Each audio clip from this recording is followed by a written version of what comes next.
विद्रोही सभी ने अलग अलग दिशा में जाकर अपने राजवंशों की स्थापना की।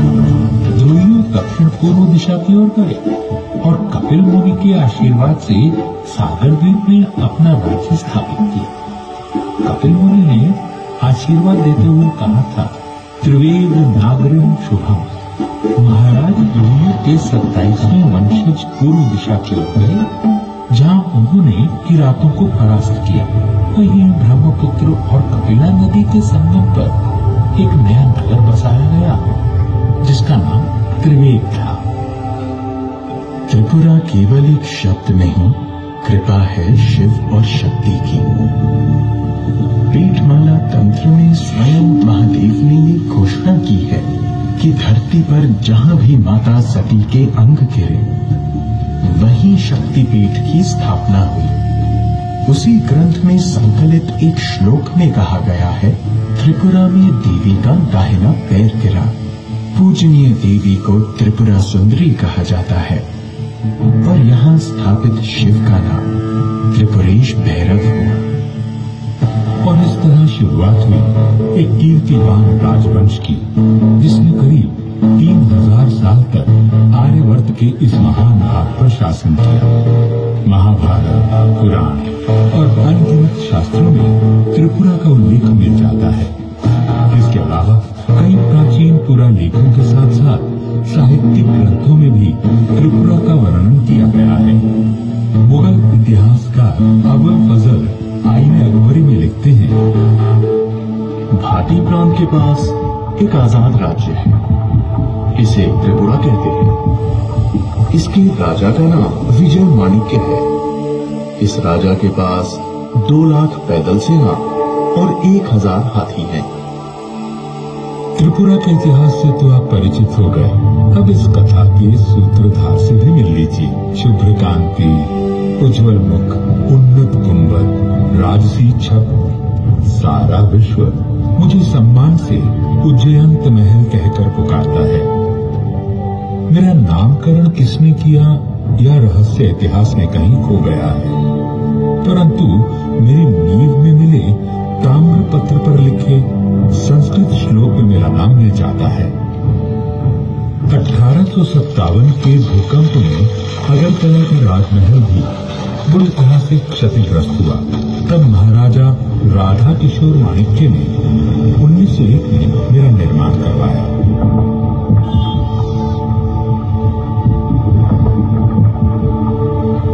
मेरी इमारत में रोमन और मुगल कला का मिश्रण देखा जा सकता है। अपने 2 तालाबों और दोनों तरफ बने खूबसूरत फूलों के बागों के साथ मैं आगंतुकों का स्वागत करता हूँ।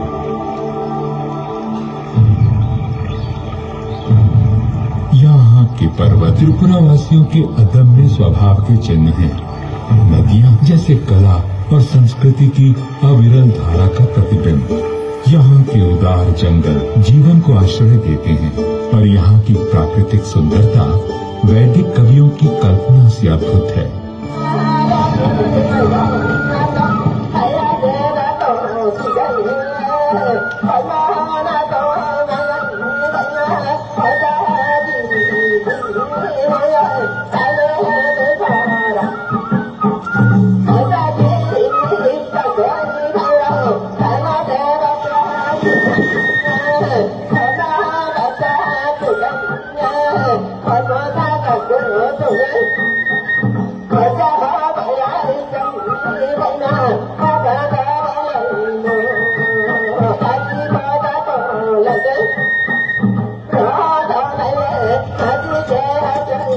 त्रिपुरा राज्य के शाही प्रतीक पर उकेरा गया संस्कृत वाक्यांश यहाँ के वीरों का उद्घोष भी है और प्रेरणा भी। किल विदुर वीरता सार में कम, वीरता से अधिक आवश्यक और कुछ भी नहीं। ऐसे महान आदर्श वाले वीरों की भूमि पर शिव और शक्ति परोक्ष रूप में बसते हैं, तो धर्म यहाँ के नरेशों के रूप में प्रत्यक्ष अवतार लेता रहा। यहाँ 184 शूरवीर धर्मावतार राजाओं ने राज किया। वे संघर्ष के लिए सदा प्रस्तुत रहे और बलिदान के लिए सदैव तत्पर।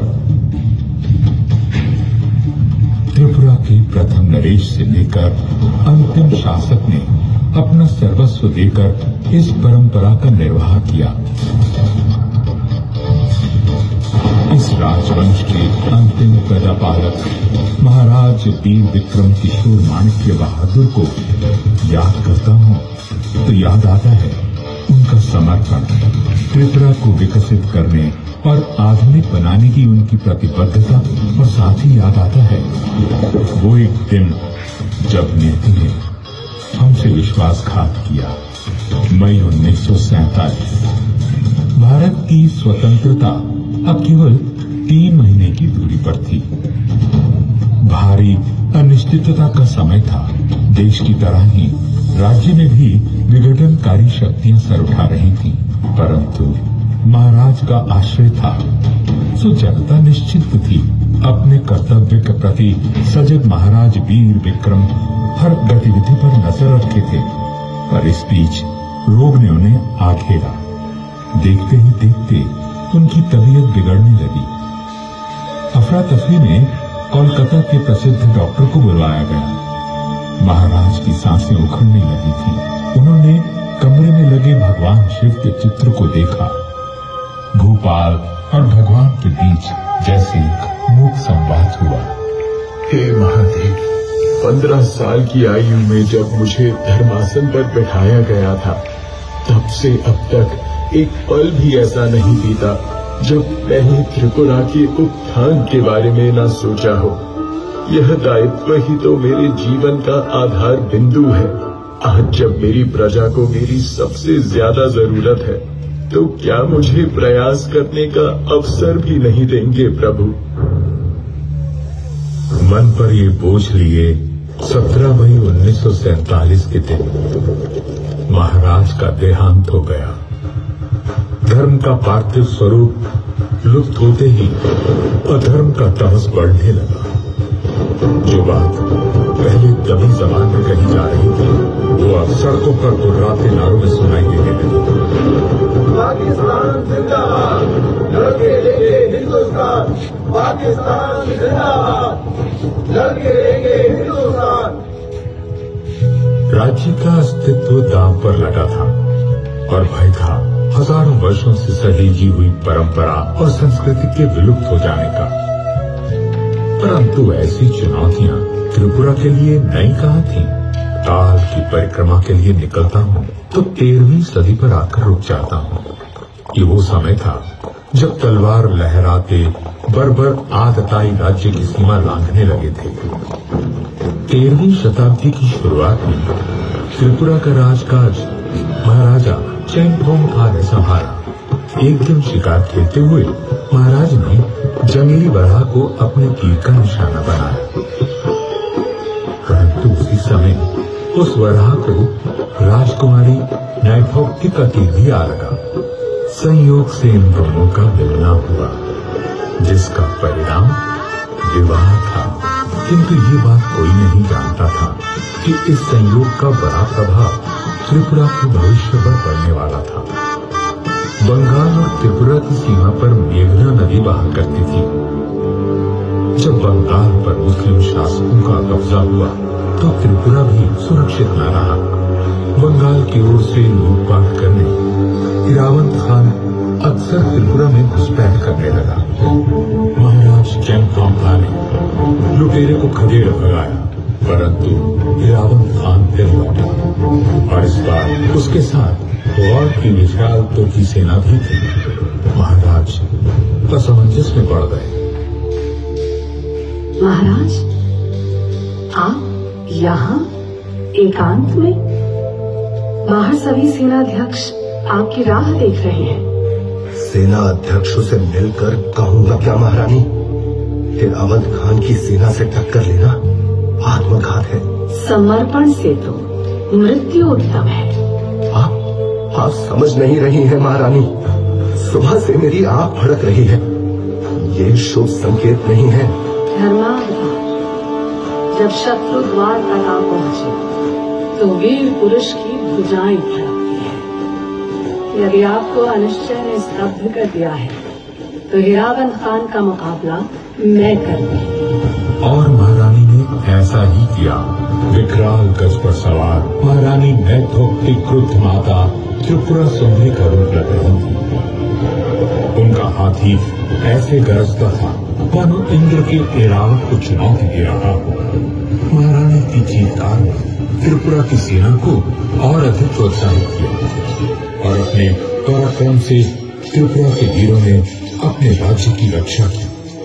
1240 में हुए इस युद्ध में त्रिपुरा की जीत हुई और महारानी त्रिपुरा सुंदरी के नाम से प्रख्यात थी।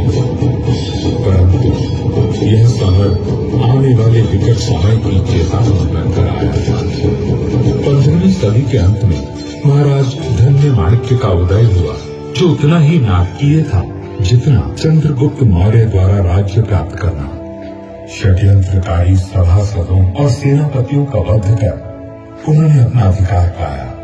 महाराजा धन्य माणिक्य का सामना बार बार बंगाल के सुल्तान हुसैन शाह से हुआ। अपनी सामरिक सूझबूझ और छापामार युद्ध पद्धति के चलते वे हमेशा हुसैन शाह पर भारी पड़े और उन्होंने बंगाल का काफी हिस्सा भी अपने अधीन कर लिया।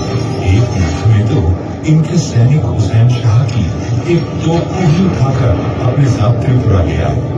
महाराज धन्य माणिक्य ने कई युद्ध अभियान चलाए। एक और कुकियों के किले पर अद्भुत तरीके से चढ़ाई कर उन्हें हराया और बर्मा तक अपने राज्य को फैला दिया। तो दूसरी तरफ मारताल को जीतने के लिए सतत प्रयास किया। महाराज के विश्वास पात्र सेनापति राय प्रसाद और उनके छोटे भाई राय कौसुम उनके अभेद कवच और प्रमुख शस्त्र थे। दोनों ही प्रखर वीरों ने कई युद्धों को जीतने में अहम भूमिका निभाई। पराक्रम के साथ साथ महाराज धन्य माणिक्य में रचनात्मक ऊर्जा भी कूट कूट कर भरी थी। उनके राज्य में सीमाओं के विस्तार के साथ साथ कला का भी प्रसार हुआ। उनके द्वारा बनवाए गए चतुर्दश देवता मंदिर, माँ त्रिपुरा सुंदरी मंदिर और भैरव मंदिर इस बात को सिद्ध करते हैं। महाराज धन्य माणिक्य ने अपने मानवतावादी पक्ष से परिचित करवाते हुए ये संदेश दिया कि वीरता केवल शत्रु का सामना करने में नहीं, जन कल्याण में बाधक बन चुकी हानिकारक परंपराओं को चुनौती देने में भी है। महाराज, बलि देना तो अति आवश्यक है। देवी देवता प्रसन्न होंगे तभी तो राज्य समृद्ध होगा और आपके यश में वृद्धि होगी। मैं आप सभी पुरोहितों का आदर करता हूँ, परंतु हर वर्ष हजारों निर्दोष पशुओं और युवकों का रक्त बहाने से मिलने वाले यश से मुझे अपयश प्रिय है। आप तो धर्मावतार हैं, आप धर्म विरोधी बातें क्यों कर रहे हैं? मेरा धर्म मुझे दया और सत्य आचरण सिखाता है। अपने मंदिरों में लगे शिल्पकारों को मैंने सदा उनके श्रम का सही दाम दिया है। हाँ, यदि चाहता तो धर्म के नाम पर और बल प्रयोग कर उनसे निःशुल्क काम करवाता, तब मुझमें और यमुना में क्या अंतर रह जाता। मेरे लिए धर्म वही है जिसमें सबका कल्याण हो। इसलिए ये आदेश है मेरा कि अब से निर्दोष युवकों की बलि नहीं होगी। महाराज धन्य माणिक्य ने अपने व्यक्तित्व और कृतित्व से अपने बाद आने वाले राजकोषों को सदा ही प्रेरित किया। 17वीं सदी में राजपद पर नियुक्त हुए महाराज गोविंद माणिक्य ने तो अपनी अहिंसावादी और दयालु प्रवृत्ति के कारण अपना राजपाट तक गवा दिया। वे जंगलों में भटके फिर भी कभी सतपथ को नहीं त्यागा। 1660 ईस्वी में महाराज गोविंद माणिक्य आरकान में निवास कर रहे थे। आपसी संघर्ष के चलते उन्हें अपना राज्य छोड़ना पड़ा था। उन्हें खोजते हुए मुगल शहजादा शुजा आरकान पहुंचे और उनसे सहायता मांगी और उन्होंने आश्रयदाता का धर्म निर्भय होकर निभाया। इस बात की खबर शुजा के भाई औरंगजेब तक भी पहुंच गई। शुजा को क्या लगता है वो त्रिपुरा में जा सकेगा तो मेरी शमशीर से बच जाएगा? त्रिपुरा के राजा के नाम एक शाही फरमान जारी करो और उन्हें कड़े लफ्जों में समझा दो कि मुगलिया सल्तनत से बेअदबी करने का क्या अंजाम होता है। एलची को फौरन से पेश कर रवाना किया जाए। औरंगजेब का चेतावनी भरा फरमान अब आरकान की तरफ रुख कर गया था। तो क्या धमकी दी है हमारे भाई ने? कहलवाया है कि मुझे उम्मीद है कि आप शुजा को गिरफ्तार कर लेंगे और अपने फौजियों की निगरानी में उसे मेरे पास एहतियात से भिजवा देंगे ताकि हमारी पुरानी दोस्ती बनी रहे। हमारा हुक्म न मानने का अंजाम हमारे रिश्ते के लिए अच्छा ना होगा। अब आप क्या करेंगे महाराज? अपने सिद्धांतों के लिए मैंने राजसी सुख का भी परित्याग कर दिया। शरणागत का धर्म में अपने प्राण देकर भी निभाऊंगा। आप जब तक हमारे पास रहेंगे सुरक्षित रहेंगे। अपने इन्हीं विचारों के चलते महाराज गोविंद माणिक के राज ऋषि कहलाए। उन्होंने त्रिपुरा की सत्ता फिर प्राप्त की और एक कल्याणकारी राजतंत्र स्थापित किया। माणिक के नरेशों ने हमेशा प्रजाहित की राजनीति की, पर जब उन पर युद्ध थोपे गए तो उन्होंने अद्वितीय पराक्रम भी दिखाया। महाराज देव माणिक्य, विजय माणिक्य, अमर माणिक्य, राजधर माणिक्य, यशोधर माणिक्य और कल्याण माणिक्य जैसे बलिदानपति राजाओं ने बड़ी से बड़ी विपत्ति में भी अपनी जनता को आश्रयहीन नहीं किया। महाराज कृष्ण माणिक्य का शमशेर गाजी से लंबा संघर्ष चला। अपनी प्रजा को शांति और समृद्धि प्रदान करने के लिए 1760 में महाराज ने उदयपुर की जगह पुराने अगरतला को अपनी राजधानी बनाया, परंतु शांति कुछ ही समय के लिए मिल पाई। अंग्रेजों के पांव भारत में पड़ चुके थे।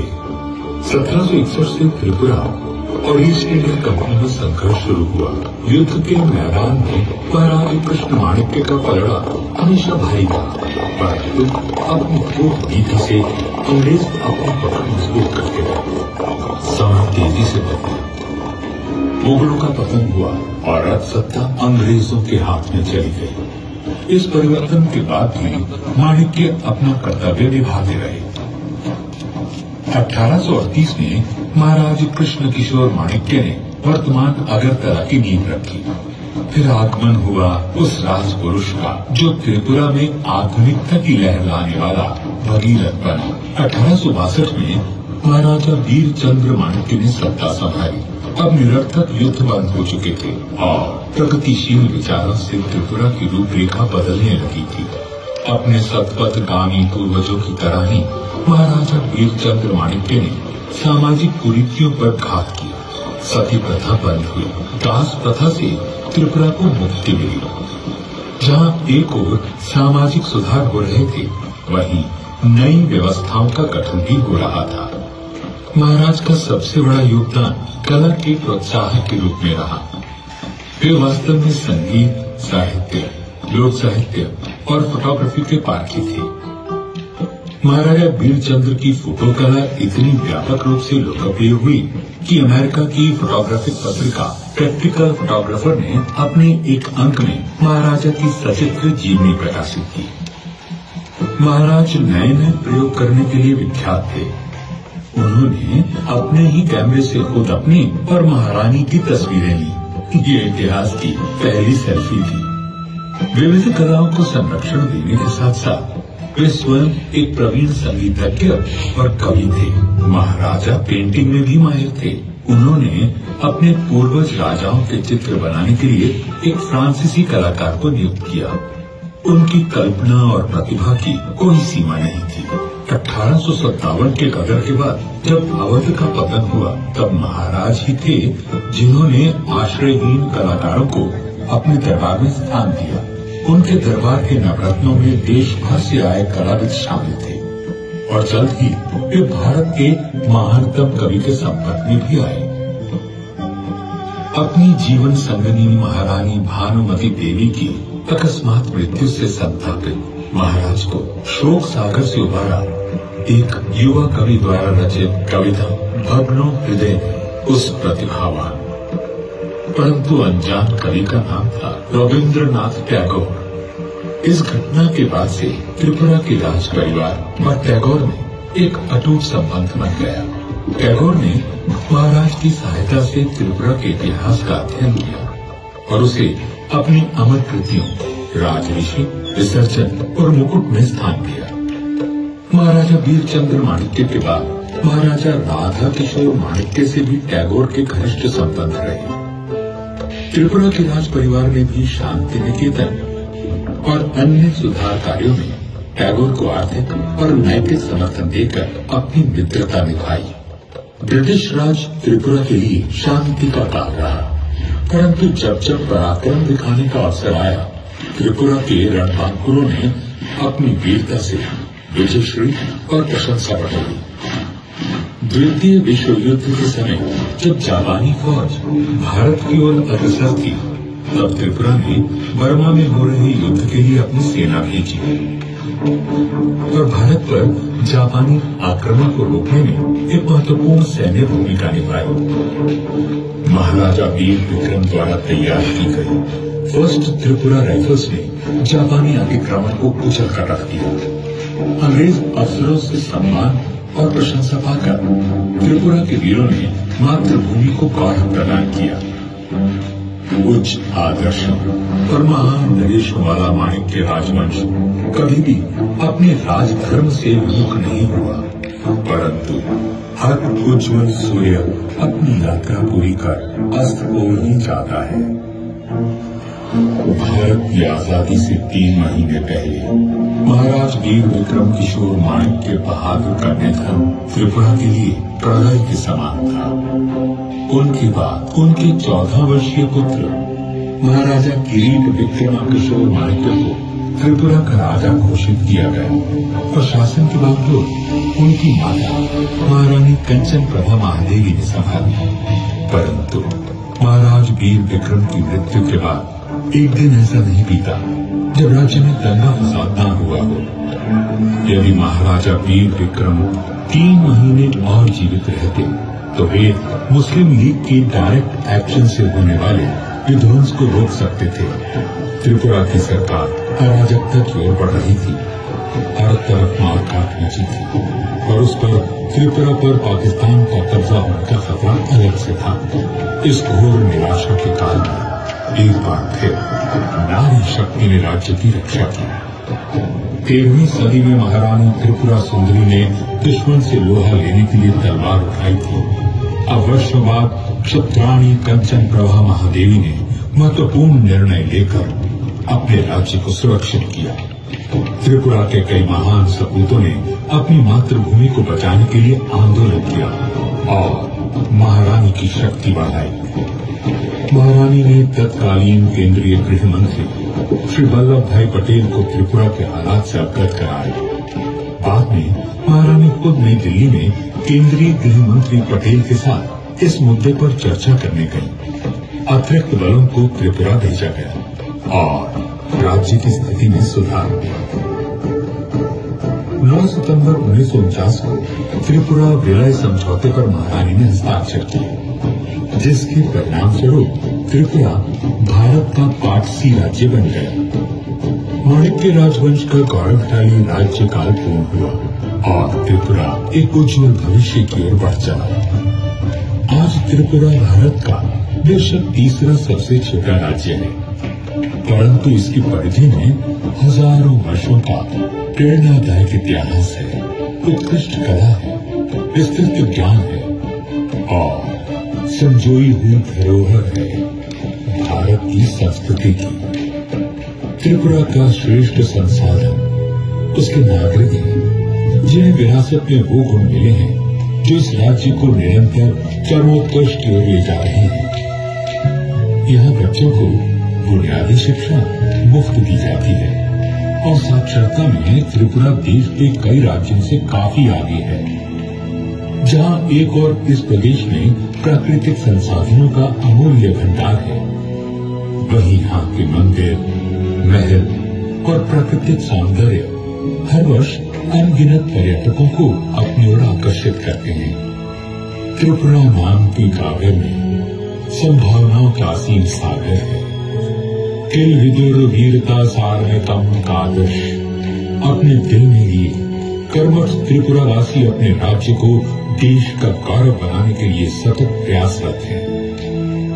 सबकी मंशा बस यही है, ओजस्वी त्रिपुरा, तेजस्वी त्रिपुरा, उज्जयंत त्रिपुरा की युग युगांतर तक जय हो।